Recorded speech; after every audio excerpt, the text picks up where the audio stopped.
morning, teacher, and good morning, classmates. Today I'm going to show you the place I went to visit. The place I went to visit is Kyoto. Kyoto is in Japan. More exactly, is in center of the Honshu Island. Honshu Island is the main island of Japan. Kyoto is very peaceful city for life and for vacations. I choose autumn because this season is the very beautiful season of the year. Because the leaves on the trees change the color. Here, the leaves is color orange, yellow, and light green.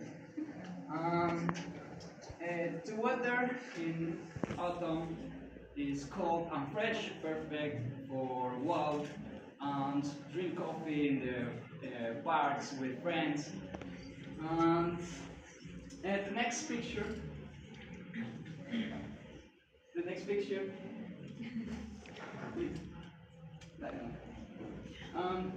this is Kyoto in summer. Summer in Kyoto is very hot. The days are very hot, and it's perfect for go to the beach and swim. Kyoto has very beautiful places for take a picture.